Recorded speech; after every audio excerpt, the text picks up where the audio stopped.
Yeah, so I want a mulch candle. I like literally wanted to lay down in the dirt and just mulch it up. Hello, everybody, and welcome to Good Vibes FC. I'm Sam Mewis. I'm coming to you from the Women's Game World Headquarters in Vermont. And I'm Becky Sauerbrunn, coming to you from sunny and 70s, Portland, Oregon. Oh my gosh, I'm so jealous of that weather, Becky. Good Vibes FC is presented by our great friends at Olipop. You can use code TWG20 for 20% off at drinkolipop.com. Today on the podcast, we're getting Becky's thoughts after a U.S. Women's National Team camp that saw the U.S. both win and lose to Brazil. We're also recapping week 4 of NWSL action. And then we have a question from Sarah about Becky's now infamous elevator mishap. But first, Becky, what's going on over there in basically Miami, Florida? Not too much. It's so funny because with broadcasting, it's just this like really intense, concentrated amount of work for like a week. And then I get back to Portland and I'm like, I don't really have anything to do. Oh, except this, which I really look forward to every single time we get to record. I know. Isn't it just like a really great job? Yeah, I mean, we're just footy and friends. Oh, I know. It's incredible. Okay, so what are you doing to enjoy the weather in Portland? Well, I should probably be doing more, but I'm kind of like getting out for walks, doing Pilates, meeting some friends every so often for coffee or for some meals. So it's good. It's just very chill. And I think that's what like retirement is supposed to be is pretty chill. Oh my gosh, I'm so proud of you and so happy for you. Thank you. I am not, it's not 70 and sunny, but we did have a really nice pocket of sunshine yesterday. And Pat and I went and we sat outside. It was probably like 45, 50 degrees, but you know when the sun is shining on you and it feels beautiful and warm. And I was just like, my soul is coming back to life. When is it supposed to be more than just a brief pocket of sunshine? Any day now. It is the Ides of April, and I am ready for it to be like 60. I love that you keep using the Ides of April. The Ides of every single month. It is the Ides, and let me tell you, your girl is ready for some sunshine. Okay, Becky, the other thing that I'm so excited about is that we're meeting in Seattle tomorrow for our live show. I know. How pumped are you? I'm like so pumped. Becky texted Lynn and I today about our outfits. I know, we can't wear the same thing. No, we can't wear the same thing. We have to have them be like kind of coordinated, but not matching and like just really cute and fun. And I'm just so excited. I know, me too. This is always like the hardest thing for me is picking out outfits for things. Well, especially when you have to pack them because you're like, this has to work because I'm not going to have anything else with me. Yeah, and I despise packing. Like even when I was a player, for a 2-day away road trip, I hated packing. I would procrastinate. I would wake up early, like the day of travel, just to do it then. I would delay as long as possible. It's tough to like live half packed because you're like, well, this is away, this is in the bag, but I still need to brush my teeth, so this isn't packed. And then you're in this like in between land. It is nice to just do it all at once. I agree. Yeah, but then you're like really stressed and like, I should have tried this outfit on one last time. Like, does it actually fit? Does it look good? And then you're like, well, it's up to the clothing gods now. The outfit gods will either have my back or they will abandon me in my time of need. We are so excited for this live show. It's going to be incredible. It's at Victory Hall in Seattle. If you're not going to be there with us in person, don't worry because we are going to record it so that you can all watch and listen to it. I do want to get into some soccer stuff today, Becky. You mentioned that broadcasting is like really, really intense for a window, but then when you get home, you're kind of like able to rest. I want to wrap up the U.S. Women's National Team camp. We know that you were there at both matches doing your broadcasting. Was your second experience easier than the first? Yes, it was easier than the first. And I think a lot of that is just I knew what to expect. And I know now, like match day -1, you're going to be going early to training. You're going to be at the presser with Emma. You're going to interview players. You're going to watch all of training. You're going to get a little private session with Emma. You go over run of show. So it's just like a lot of work and a lot of prep. And then match day is just a really long day. We are there. I think for the San Jose game, I clocked it we were there for 7 hours. Like we're there several hours before the teams get there because we're doing hair, makeup, finalizing the show. We do a little rehearsal, and then we actually do the post-game show, which is another 30 minutes, and then we close out. So it's just for long days. It's awesome, but it is a lot of work. Yeah, it sounds like it. It also sounds like you're just like, I'm kind of jealous because I'm covering the games too, but you're like there with the team. You're at the presser with Emma. You're going to training. You're like getting to have little side conversations, I assume, with some of the players. So that's why I wanted to make sure that we asked you about your takeaways from camp this week, because you're on the ground with the team. Overall, what did the vibe of this camp feel like to you when you were there with the team in LA and the Bay Area? I think the vibes have been very, very good. And it seems like a vibes team. Like that is something that Emma is very conscious about. And obviously it's a young roster. They just came off a loss against Japan in She Believes. And for a lot of players, I think it was really eye-opening to them about, okay, what does it take to beat the best teams in the world? And I don't know if you were taught this through the youth teams, but there's these values with the program. And I feel like the team right now is living the value of wholesome discontent, where they know they're not where they need to be, but they're loving the challenge of striving to be where they need to be. And I love seeing that from this group. I really like that description of wholesome discontent. I actually remember hearing that phrase from you. And it was, yes, I think about on the field being like, we're always striving for more. But I remember hearing from you about it also off the field. Like, we need to be grateful for all these opportunities that we're given, but wholesomely also always ask for more and demand better. Yeah, exactly. And I think wholesomely. wholesomely, yeah. Sometimes we weren't as wholesome, but yeah, it's just something that you just live on and off the field. And I'm so glad that I feel like our generation really tried to do that on both the field, on and off. You know, we win in 2015 and it wasn't good. You know, we were like, what's the next thing? And of course we kind of fell in 2016, but we were like, okay, next thing is 2019. And so you just can't get complacent because that is the killer of any program on and off the field. So whether it was fighting for equal pay, for, you know, human rights, Black Lives Matter, LGBTQ, it didn't matter. Like we were always wanting to push the envelope to make that ceiling, if there had to be a ceiling, so much more breakable for everybody. Yeah, definitely. Okay, I'm really interested in your takeaways, like between the difference between game 1 and 2. So obviously both games were incredibly fast-paced, incredibly physical. Watching from a distance, I was like, wow, these players must be tired. This game is physical. They're going to be sore when they wake up in the morning. But we did win the first game 2-0, and we lost the second game 2-1. I think, you know, the difference in experience from game to game, the first lineup was closer to a starting 11 that we could see going down the line. The lineup of the second game averaged just 17.9 caps, which is very low. I do think the whole camp really was showcasing the youth in this pool, and that's one of the themes that we're going to touch on today. But I think what I want to know from you, Becky, is what did you notice as the difference between winning the first game and losing the second game? So I would say when Brazil started making the second half really disruptive, in the first game in LA, I thought the US really capitalized on all those added possessions by creating chances from a lot of them and making Brazil really have to defend and bring a lot of numbers back. And then in the second game in San Jose, when the game started to get disruptive again in the second half, which I think is very much a tactic for Brazil, it actually was more towards Brazil's favor. And that's when they started to get a lot of chances. And I think, yeah, you can probably say that the difference in experience between the two games plays into that a little bit, because you really need to learn how to steal these moments back when teams are trying to make it disruptive. And I think whenever we play in CONCACAF, we always kind of have those meetings about, okay, players are going to go down. There's going to be a lot of quote unquote injuries and stoppage time. Like, how do you keep your head? How do you steal back these moments? And is it, keeping possession? Is it getting stuck into more tackles?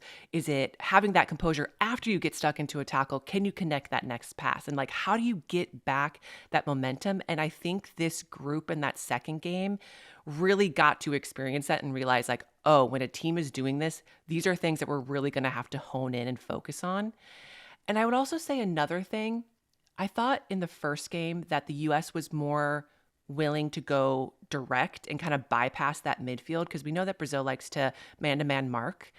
And so I think they played to Kat Macario really well. And I thought Kat's hold-up play in both games was really phenomenal. I think in that second game, they got the ball to Kat a decent amount, and it caused a lot of problems for Brazil because she was connecting really well with Alyssa Thompson and Michelle Cooper.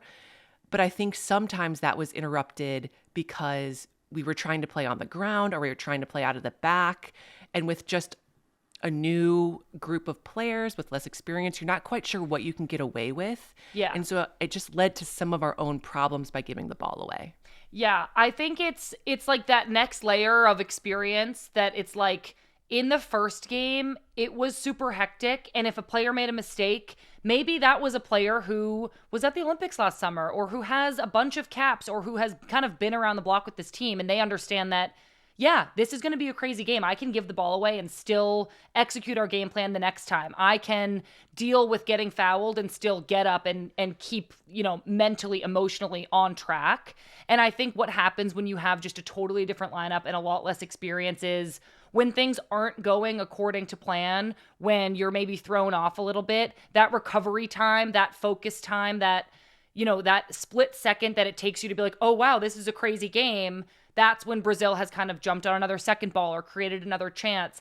I think there can even be like a fear to go forward and a fear to take that risk, like you mentioned, because you don't want to be the one to make the mistake because you're still trying out for the team. And I think sometimes it's more effective when you're just like a bulldozer and you're just like, this pass might not get completed, but I'm going in the tackle really hard. And like sometimes those just bounce your way. So I think it's like that next level of experience is what will eventually make the difference for that second lineup to beat a team like Brazil. They'll gain confidence, they'll gain experience, they'll gain that ability to refocus quicker, to make a mistake and recover quicker.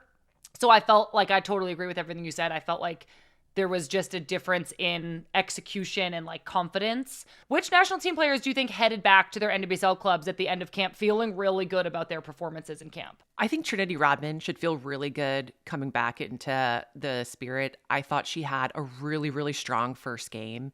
And of course the goal, I think that's a phenomenal goal. 5 that minutes. first touch. That first touch to set her up and then that really savvy outside of the right foot to put it in the side corner. I was like, that is just a great goal scorer's goal. Like she just looked played in.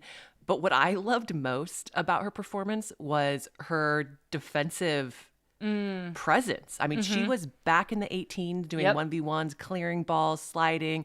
And it was a physical game like we've talked about. I mean, she was pushed. She was on the ground a lot. And so it was good to see that her back was feeling pretty good. But yeah, she looked really good. Yeah, I completely agree. I love watching Trinity play. I think she just adds a layer of like swagger and confidence to this team. The outside of the foot finish was just so good. And I was like, this girl she's just a goal scorer. Yeah, it was just classy. It was like, oh, that's open and that's how I'm going to get the ball there and done. Yeah, totally agree. Who else do you think is feeling confident right now? Alyssa Thompson. I think she took her performance with LA right into national team camp and had 2 really strong showings. She was a huge reason why Brazil had to make 2 first half subs. Oh my God, I know. I was, watching the game from above and I'm looking down and I'm like, are they about to sub 2 Brazilians in? And are they both defensive players? And yup, they just went right over to their right side, which was Alyssa's side. And I was like, that makes sense because she was just combining with Kat really well, getting in behind. They were so close to getting that, really like second or third goal that probably would have put the game away. But yeah, she's just a handful and she seems like she's really coming into her own. I completely agree. You're so right. When I saw those Brazilian defenders getting subbed off, I did feel bad for them. But every time I looked up, Alyssa was streaking down the field with the ball. And I was like, yeah, I guess you do have to sub the defenders. Like, Alyssa is doing so great and you have to change something. I loved the combination play between Alyssa and Kat. I felt like Alyssa, even now, and we're going to get to her NWSL play, but even now, it's like just watching her come into her own. I think something that happens a lot with national team players who get put in a position really, really young and have some success, like Alyssa making the 2023 World Cup team, there is this natural kind of, well, maybe you weren't like at the same level as everybody else on that roster quite yet when you got put in that position. So she almost had this little bit of like a half a step back, it felt like. And I think when we see really special players reemerge from that, where they're like, oh, wait, I'm back to having the confidence I had when I made that roster. I'm playing better. I'm better for all of the experiences that I've had in this interim time. I think that's that place that Alyssa Thompson is in right now. And knowing that she has 2 more years to continue to grow into and live into that, I see as so, so exciting for this 2027 roster. Oh, it's so exciting. And it just goes to show that everyone's journey is different, but it all, like all those lived experiences, good or bad, it just really like forms who you can become. And if you accept those challenges and those harder times, like look how you can emerge stronger for it. And I want to give some love to some of the more defensive players. Claire Hutton and Sam Coffey deserve a shout out. I think Sam Coffey in that first game had a lot to do, covering a lot of ground, very disruptive. And then Claire Hutton in that second game, she is a 19-year-old from the Current, and that is a tough game to play in. And I thought she put herself about. She put a really good shift. She did not at all look out of place. I would love to get another midfielder's perspective on it, but I just thought like solid shift. Yeah, I think the midfield is still fine-tuning some pieces. The combination of the 3 of them in there. Who is that, that team of 3 gonna be in 2 years? And I think we're seeing a lot of experimentation with that. We're seeing a lot of different style players and how they're playing together. I do really, really like Claire Hutton. Of course, I love Sam Coffey. I think Sam Coffey brings a really composed, determined, and now experienced player to that 6th position. Claire Hutton's ceiling is super high. I'm excited to see how she continues to develop. And I think along those lines of like, there is a winning combination here. I'm not exactly sure who that's going to be yet. And obviously we have some players out. Rose Lavelle is out injured. Croy Bethune isn't quite back yet. But even adding those layers into this midfield mix, that combination is potentially really, really great. I think that right now the team is focused on identifying talent. But soon I think that's going to shift to be like, what is this chemistry? Who is the right combination in the midfield, in the back line? Who is the pairing of the center backs? We've mentioned already that Alyssa Thompson and Kat Macario seem to have a great connection and work really well together. Are there any other potential chemistry combinations of players that are exciting to you? There were some moments in the first game with Lily Johannes and Kat Macario that I really liked, and they were combining in the final third. And I just thought, like, this is a great different look for the women's national team, because normally you have like really amazing 1v1 duelers on the front 3, and to have a connection where you can combine as well, that just adds another tool to that attacking toolbox that I think makes them even more dynamic and hard to defend. And talking to Emma on one of the match day -1s, talking about the younger roster, she kind of reminded us that a lot of these players have played together for years on the youth national team. And so if the chemistry wasn't as pronounced in these games, I think if we just, like you said, give it a little bit of time, like they're identifying talent now, the chemistry will come out. And so I'm really excited to see in these future games who does have that chemistry, because at the end of the day, it's not about putting out the best, most talented 11. It's about putting out the best team. Well, we're back to club action this weekend, and there were so many Brazilian players from this international window that were impressive, and so many of them play in the NWSL right now. We're obviously going to touch on Ludmilla, the hero of the weekend, later in the show. She plays for the Stars, but there's also Gabby Portillo, Bruninha. After watching Brazil play against the U.S., who do you have your eye on that's Brazilian and playing in the NWSL? I'd have to say Gabby Portillo for sure, the Gotham forward. She has great field awareness. She's really great 1v1. She's willing to try things to throw the defenders off. And I'm not sure if you watched that Gotham Courage game. I imagine you did. But she did take a ball down from across, cut inside, and decided to Rabona a ball. And tell us what that is. A Rabona? Okay, so in this play in particular, the ball kind of rolls onto her left side. And instead of kicking the ball with her left foot, she decided to whip her right foot behind her standing left leg and then try to hit it with the right behind her left leg and just mishit it, and it went wide. I was going to say, I didn't know that was called a Rabona. I did see it, and so sick that she tried it, but it was one of those. I used to make fun of myself for this all the time. It didn't go out for a throw-in. I am like taking this to a whole new level. But like a couple of times in my career, I would like shoot it and it would go out the sideline for a throw-in. And it's like, you couldn't have been more off.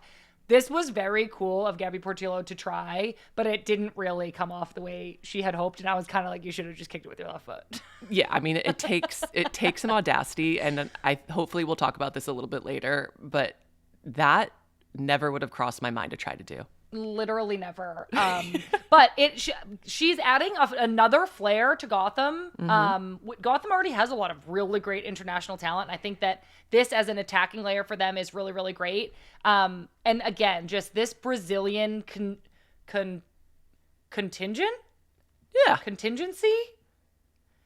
This group of Brazilian players playing in the NWSL is really, really special. And we're very fortunate to have all these incredible players. It was super exciting to watch them last week, but we get to keep watching them week in and week out, which is incredible for us. It is time now for our Olipop gut check of the week. I literally always say, Becky, thank God, because I'm so thirsty. And like, this is just the best part of my whole day. What we got? Cola. I got classic grape once again. Classic grape for a classic gal. Oh, stop. I love when the mouth hole lines up with the front so that when I drink it, it's like truly on display. You're a marketer's dream. Okay. It's time now for our Olipop gut check of the week, presented by our great friends over at Olipop. Becky, as we look ahead to the next U.S. Women's National Team camp at the end of May, has anyone made a case yet that they should be the starting goalkeeper for the U.S. Women's National Team? It's still such early days, but I have to say that I was really impressed with Fallon Tillis-Joyce in that first game. I thought she had a commanding presence throughout the game. She was fearless coming out for crosses and the times that she had to close space because a Brazilian forward took a big touch. She had clean hands. She wasn't boggling things. She seemed to make really good decisions with her feet on when to go long or when she should try to play out. So early days, but I think Fallon's stock rose, and I definitely think she deserves another look. Totally agree. I have become a huge fan of Fallon, just along with everybody else. Literally, Fallon is such a fan favorite. I went on her Instagram. Did you know that she's a marine biologist? I had heard that somewhere, and I was not at all surprised. I just think that it's so cool to have something going on in your life outside of soccer, something that she really cares about. She literally, we get so many emails and comments about how much people love her. So I was so thrilled that she had such a good showing in this camp. A shutout. She was super aggressive coming off her line. She made some really amazing saves. And then she went back to Man United this weekend and she had another really, really great performance. So I agree with you that I think Fallon, at the very least, is in the mix firmly.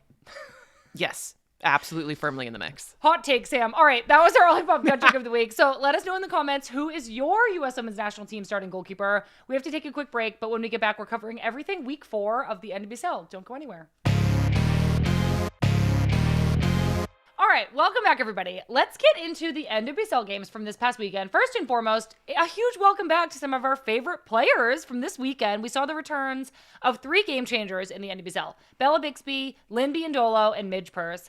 Let's start with Bella, Becky, as I know she was your teammate and she's just returned to the field and to the shutout column after 18 months of maternity leave. Here's Bella after the game talking about her return. I think anytime I felt like the nerves creeping in, I would just think of my daughter. It's been a long 18 months since I last played, but how amazing is it to be able to end this game? We got the win, but I get to go home to my family. So really just felt like I could think of her in those moments and remember why I'm doing this. I am so thrilled for Bella. As someone who got to play with her for 5 years, she's had to go through a lot of challenges on the field. She actually had a partial ACL tear at the COVID Cup in Utah, so she had to work her way back from that. In so many seasons, she also was competing for the number 1 goalkeeper spot, so then you have the mental challenge of never really feeling secure in your role. She obviously became pregnant with Ruby, and during that time, Sam, we had 5 goalkeepers on our roster at one point. So there was the understanding and the fear that multiple goalkeepers were going to be moved out at some point. Yeah. And so she was concerned with that as well. And now she's back and competing again for that number 1 spot against Mackenzie Arnold, who's an Australian international with a bunch of experience. Oh my gosh. So, yeah. So she's had to go through a lot of challenges, and she's been so classy throughout. She is such a leader in that locker room and on the field. And so for her to get back this first game after 18 months, for it to be a shutout and a win, and for her to make some really big plays. She came out on kind of a touch that was too long and slid and made this huge play early in the game. And I'm sure that was just like so reassuring for her. Like, yes, I'm back.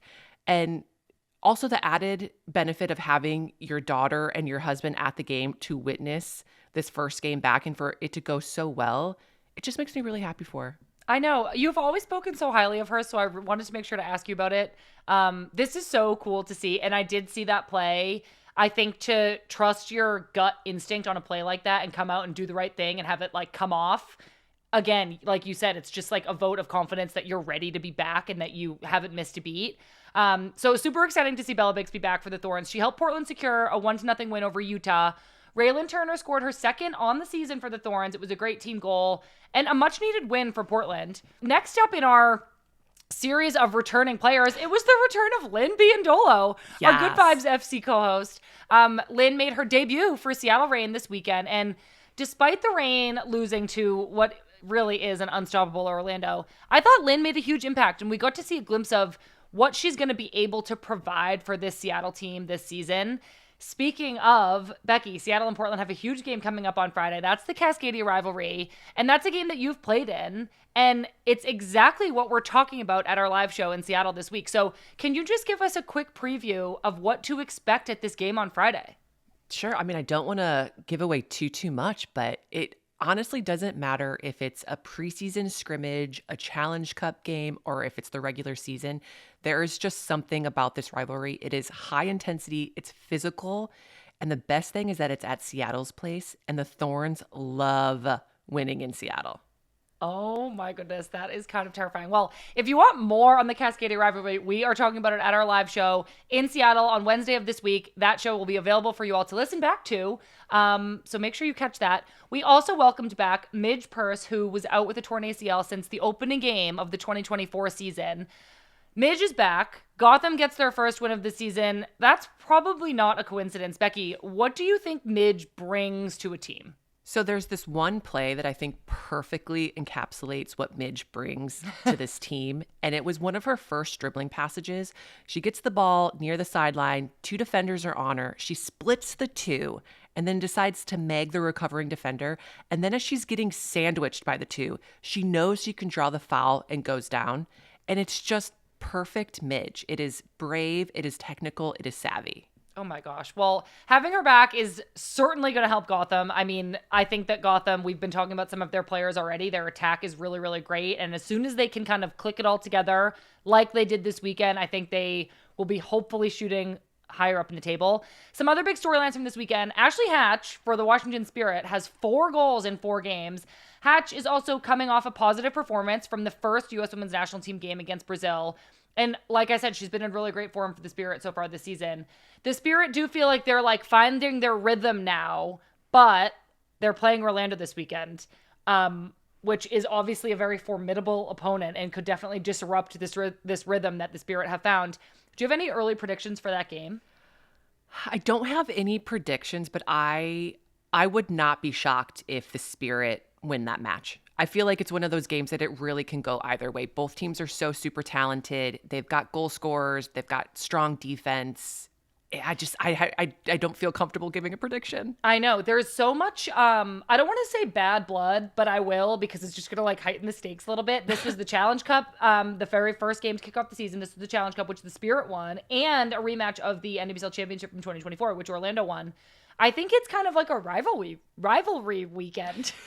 Rivalry weekend. Such a hard phrase that we're going to have to say so many times. Wait, can you try to say it? Rivalry weekend. Oh, you nailed it. I was focusing so hard. Rivalry weekend. Okay. All right. So not necessarily a prediction, but I did hear you say that the Spirit could win that game. Moving on to another top team. Everybody. In 2025, Angel City is good. Angel City has had a really great start to this year with 2 wins, 2 draws. I guess saying really great is over-exaggerating a little bit, but it's really great for Angel City. They beat Houston this weekend 3-1. Plus, all of their goal scorers this season have been under 23 years old. So that seems like they're gonna not just be good now, but be good for a while. And speaking of the future of teams, Alyssa Thompson scored and assisted on Saturday. It was a cute little I assist you, you assist me with Riley Tiernan. And those made her the second youngest player in league history to reach 10 goals and 10 assists. She's behind Olivia Moultrie, who is younger than her. Becky, there is a third youngest player to reach 10 goals and 10 assists. Can you guess who it is? It's probably going to be Trinity Rodman. You got it. You nailed it. I was not even close to 10 goals and 10 assists, and I played forever. Did you have that in one season, Sam? No. Oh my God, no.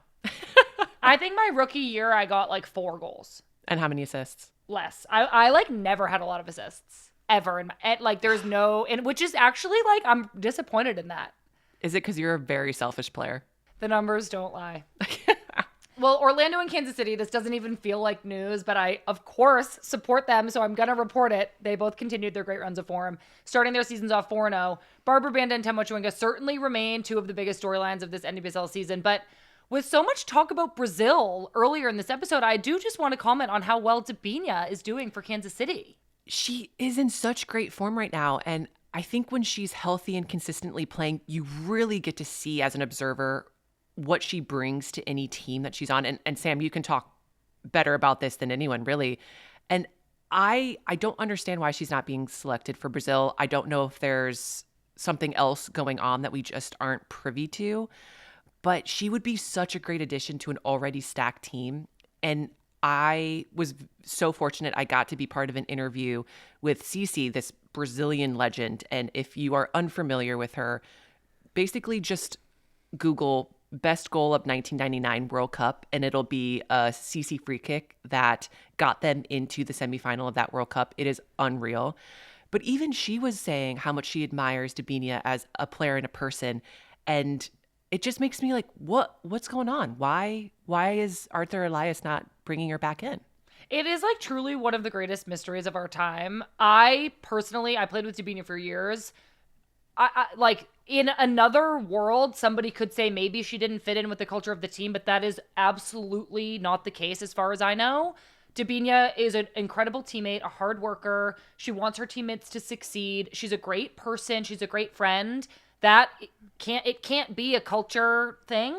And right now, it's obviously not a form thing either. Debinha has been one of the best players in the league so far this season. She's on a successful team. She's playing minutes. She's healthy. Literally couldn't tell you the answer, and I think she really deserves a call, and I think it's like pretty crazy. It is crazy. It just makes you think like, is something else going on? Yeah, I don't know what it could possibly be. Free Debinha is what I'll say. New hashtag. All right, it's time for one of our new favorite segments, Surprised and Disappointed. So Becky, who pleasantly surprised you this weekend? Well, I can't say that I'm surprised, but I am happy that this happened eventually. It is pleasant. It is pleasant. That part works. That Thorns in Chicago got their first wins of the season. And I've been on teams where it just takes some time for the team to start clicking and you're just not winning. And the pressure of attaining that first win can start weighing kind of heavy on a team. So to get that first 3 points, I'm sure is such a relief. And for Portland, it shot them all the way up to 6th place. She's not surprised, everybody, but it is pleasant news. My surprise is Chicago. I hate to say surprise, but Chicago got their first win of the season after a really, really tough start. Ludmilla, who I have had my eye on, I have loved watching Ludmilla play since the Olympics last summer, where she did so great for Brazil. Just seeing it finally come together for Chicago was like a feel-good moment. And I also wanted to shout out Jamise Joseph. She made a big difference for Chicago at the weekend and will be a big key to their success moving forward.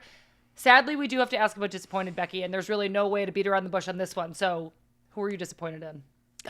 I'd hate talking about it, but I would say for very different reasons, I am a little disappointed in North Carolina and Gotham.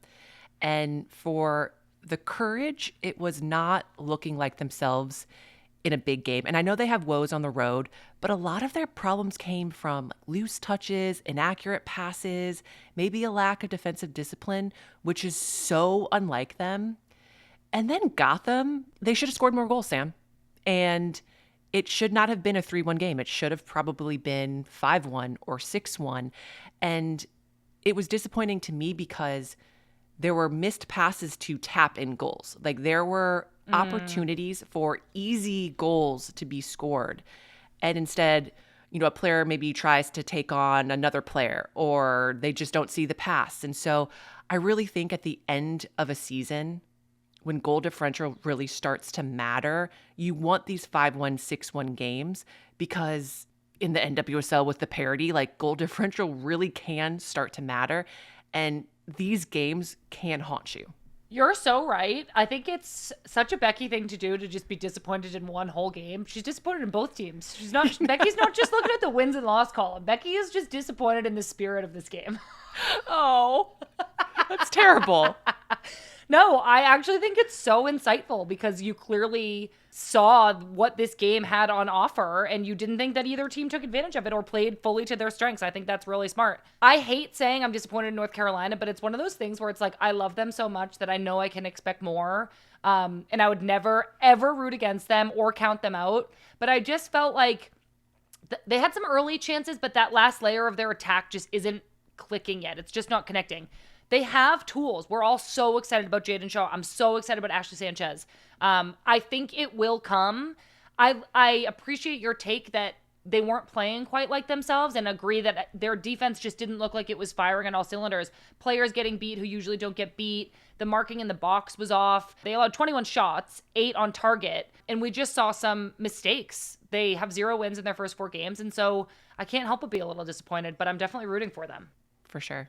All right, everybody, we need to take one more quick break. Sorry to end on such a depressing note. When we get back, we've got an email from Sarah about Becky's adventures last week. We'll be right back. Welcome back to Good Vibes FC. All right, everybody, it is time for our Women's Game Weekly updates where we cover all the other news that you need to know. The big news out of Europe this weekend was the Women's FA Cup semifinals. Liverpool, definitely the underdogs against Chelsea, started the game strong with a beautiful goal by Olivia Smith, but they couldn't hang on to the lead. The tense draw was broken in the 94th minute when Chelsea ended Liverpool's Cinderella story with a header from Aggie Beaver-Jones. The other FA Cup semi-final was equally as thrilling, a Manchester derby that saw Man United crush an extremely depleted Man City 2-0. Man United have looked strong this season, and goalkeeper Fallon Tillis-Joyce has never looked more confident. That double save on that one play, Sam. That was nuts. Yeah, Zola just sent me the Instagram reel of it and was like, watch this. Wait, don't they call her Octafallon? Or did I just literally... Doesn't she have an octopus nickname? That would be perfect with their marine biologist. Exactly. I'm wondering if I just made it up and I'm literally a genius or if I saw it somewhere, which I must have. I think it's Octafallon. I don't know. Well, if you just made that up, you are a genius. Then let's go ahead and say I probably didn't make it up. Keep going. Okay, well, Fallon Tillis-Joyce... super strong performance, but the outcome felt expected given that some of Man City's best players like Bunny Shaw, Viv Miedema, Alex Greenwood have been sidelined by injuries. And to make matters even worse, Man City's Mary Fowler came off the field with apparent knee injury. Yeah, that was so tough to watch. But Man United get the win, and they're going to head to their 3rd FA Cup final in a row. That game is on May 18th, where they will face their toughest opponent yet, Chelsea, who have 1 trophy already this season and are still in contention for 3 more. Wow, that's a lot of trophies. I know. What do you call that? The quad? Quadruple. Do you have to say the full quadruple? Don't know. Treble sounds cool, but they should have a cool one for quad. The quadtopus. Still got it on the brain. I just got octopus on the brain. I don't know why. But just as the FA Cup is coming to a head, another European tournament is heating up, the Champions League. This weekend will be the first leg of the semifinals where we'll see Chelsea versus Barcelona and Arsenal versus Lyon. I know. I am so excited for these games because there are so many incredible players we get to see take the field against each other in these huge matchups. Kat Macario on Chelsea is facing off against Barcelona's Aitana Bonmati, and Emily Fox on Arsenal is going to have to try and stop Lyon's Lindsay Heaps and Ada Hagerberg. But there's also a lot of talk about which players are not going to be there. During the recent international break, 3 players on Arsenal, Alessia Russo, Chloe Kelly, and goalkeeper Daphne Van Damselaar, sustained injuries. As of this recording, it's still unclear if they will be able to play in these key Champions League games. But the injuries have reignited conversations around the timing of international games in the middle of busy European tournaments. I know. It was so tough. Obviously, these players going into national team camp, coming back to play Champions League, but even Mary Fowler going away to international duty in Australia, coming back to play for Man City. that just kind of repeated game after game after travel after game, it's really, really hard to watch players get injured when the calendar seems so busy. And it's heartbreaking to see them missing games for any reason, especially if it could maybe be avoided with a little bit more attention or care to the travel and the game load. But I do want to talk a little bit more about Champions League, which is coming up and which is so exciting. Becky, in your experience, what makes Champions League so special? I think for a lot of players, winning Champions League is up there with winning a World Cup and can even at times feel even more special because you spend so much more time with your club teams than you do with your national teams. And if you look at a lot of these rosters, there are players on these teams that sometimes their national teams don't qualify for the major tournaments. So this is their major tournament. And if you also look at these rosters, they are some of the best in the world. And so each team is like a mini best world 11.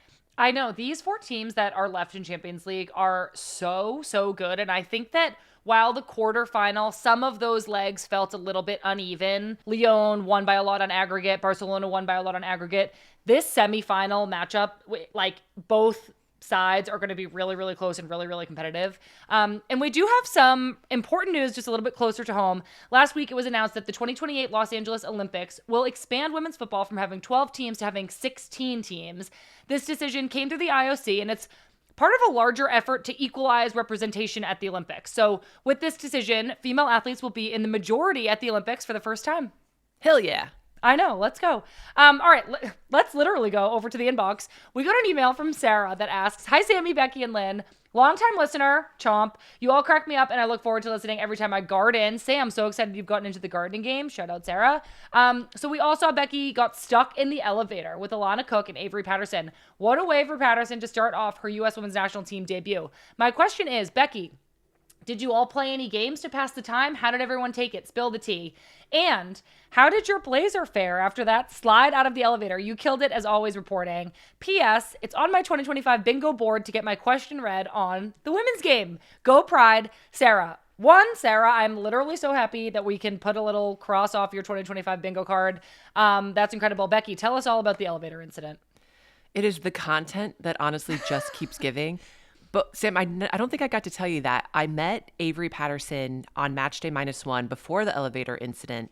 And she came over to talk about the clip where we talked about her first call up and how like excited she must be feeling. Yeah. So she came over and she's just like, "Hey, someone showed me this on Instagram. I sent it to my parents. They were like so thrilled." And so I just wanted to make sure that you knew that. She came over like purposely, intentionally to tell me about it. How sweet is that? Oh my God. That is so sweet, and it makes me really want to cheer for her, and it also makes me like never want to ever say anything mean about anybody.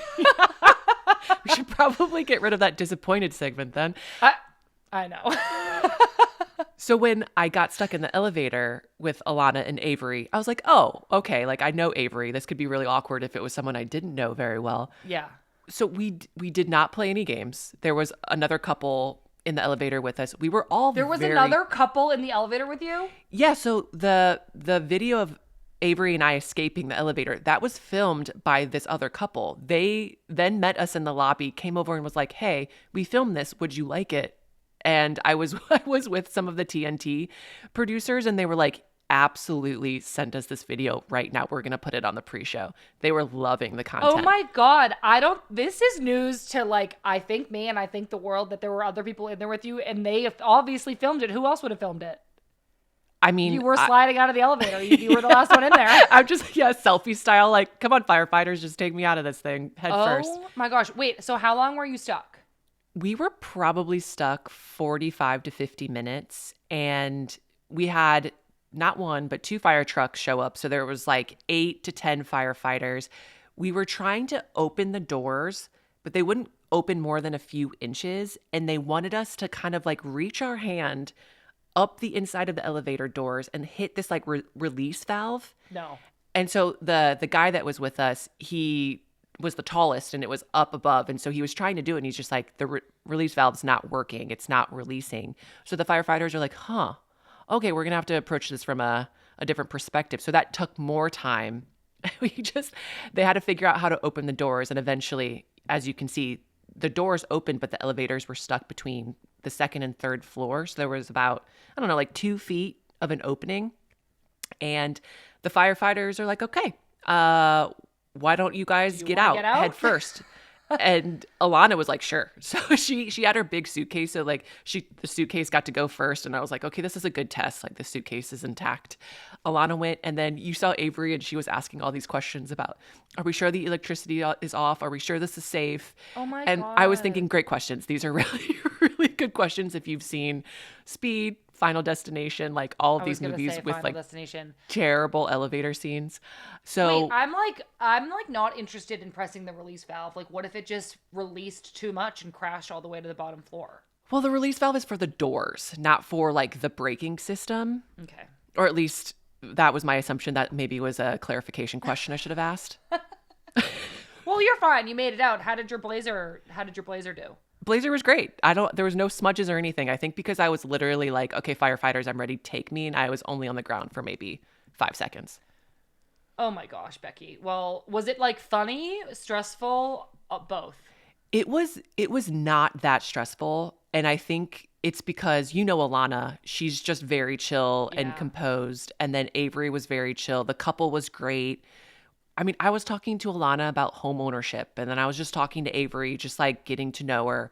And amazing. Yeah, it was, like we weren't having fun, I would say, but we were not stressing until the very end when we were exiting head first through a 2-foot opening. Yeah. I mean, do you think the couple like knew who you guys were? I think they knew that Alana and Avery were soccer players because they were in there going to the stadium fits. Yeah. And then I think they knew that I was kind of related because I was talking to them like I knew them. Yeah.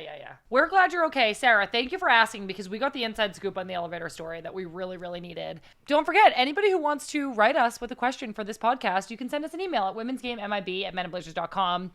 All right, Becky, before we go, we need to leave our beautiful, beautiful listeners with a good vibe. I have a really good one this week. I thought of it this morning on my walk. Oh my God, please go, because I have not thought of one for myself. Our yard got mulched, like our garden beds got mulched, and I could smell the mulch this morning. And I literally was like, I love the smell of mulch, and that's my good vibe. Like, mulch is springtime. You know? Interesting. Like, how would you describe mulch smell? Dirt, fresh, earthy, mulchy. Can you use mulchy while describing mulch? I feel like that's cheating. Yeah. But this is my good vibe, Becky. So lay off. I'm gonna just use the word. That's fair. That's fair. That's how I feel about. You're just stalling. I am stalling. I also like the smell of petrichor, and I feel like it's earthy. What's petrichor? It's the smell of like when rain hits pavement. Oh yeah. Like somebody needs to make that into a candle. It'll be a bestseller. Yeah. I want a mulch candle. I like literally wanted to lay down in the dirt and just mulch it up. Okay, I don't really have a good vibe, but I will say, Sam, I think you've known me for a really long time. You know that I love the rain. I love clouds and overcast and like that kind of gloomy atmospheric weather. And yesterday, as I said, it's been beautiful here in Portland, sunny 70s. I got my little workout in and I go out to the balcony and I'm just sitting out there with my cats and I'm not listening to anything. I'm not reading anything. I'm just sitting out there at dusk. And I was just like, this is so pleasant. And I just kind of got into that like little bit of a Zen moment. Wow. Where you just kind of feel at peace with the world. And just present. Yeah. That's what some nice warm weather and sunshine and dusk can do for you. Yeah, what's happening to me? And just mulch. All you needed was some mulch. And you would have just been in like on another planet of Zen. All right, everybody. Well, I hope you have some mulch in your life. I also hope that you are able to just really be Zen like Becky. But sadly, that is this week, and this is it for this week's episode of Good Vibes FC. Don't forget, though, we're doing Good Vibes FC live, presented by Olipop on Wednesday in Seattle, and that show is available for you to watch back. Also, please take a moment and make sure that you're subscribed to this podcast feed or to our YouTube channel. Better yet, you can send this episode to a friend. You just hit the little share button, you just text it over to them, and you just say, hey, this is a great show and a great episode, and you should listen. You can also follow along with us on social media, Instagram, Twitter, TikTok, and Blue Sky at Women's Game MIB. That's it for now, but we'll see you in Seattle. I'm Becky Sauerbrunn. And I'm Sam Lewis. Love you guys. Bye-bye. Bye.